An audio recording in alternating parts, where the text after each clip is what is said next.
छोटे महाराष्ट्र आली जनाब अबू आसिम आजमी साहब, हमारे मालेगांव शहर के शेर जो इस दुनिया में नहीं रहे, आली जनाब ज़ैनुद्दीन मंसूरी साहब की ताज़ियत के लिए यहाँ पे तशरीफ लाए हैं। यकीनन उनकी कमी हमें बहुत महसूस हो रही है। हमारे यहाँ गुजरा हमारा वो जियाला नौजवान जो लोगों की जान बचाने के लिए धूप में, रात के अंधेरे में जिस तरह का माइक मैं लेकर के खड़ा हूं, इसी तरीके से माइक लेकर के वो ज़ैनुद्दीन मंसूरी लोगों के दरवाजों तक जाता था। लोगों की जरूरतों को पूरा करने के लिए रिलीफ का इंतजाम भी कर रहा था। उसने अपनी जान की परवाह नहीं की, लोगों की जान बचाने के लिए, लोगों की इमदाद के लिए उसने अपनी जिंदगी की कुर्बानी दी। कोई भी मामला है, उन्होंने मालेगांव शहर के लिए कभी अपनी नाराजगी जाहिर नहीं की और मालेगांव शहर के लिए कोई भी मामला हो, चाहे बम ब्लास्ट का मामला हो, चाहे किसी भी तरीके का मामला हो, उन्होंने कभी हमारे शहर से मुंह नहीं मोड़ा और हमारे शहर से कभी नाराजगी नहीं रखी। वो कौमे मिल्लत के लिए काम करते हैं और इंशाल्लाह करते रहेंगे।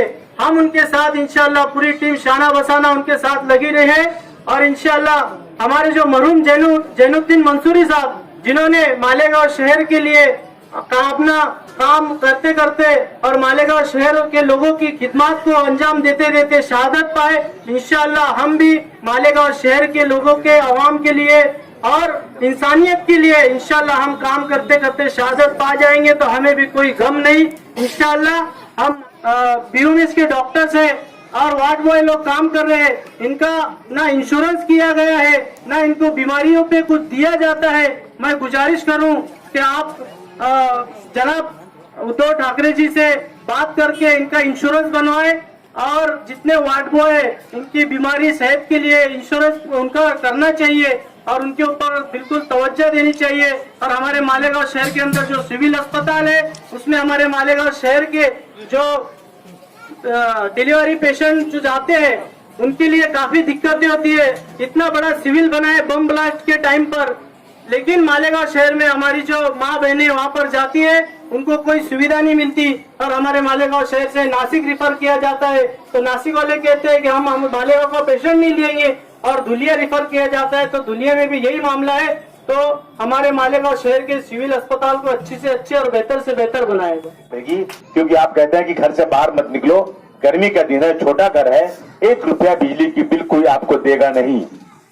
आपको दवा का पूरा इंतजाम करना पड़ेगा, उनके मसाइल जो है उसको हल करना पड़ेगा।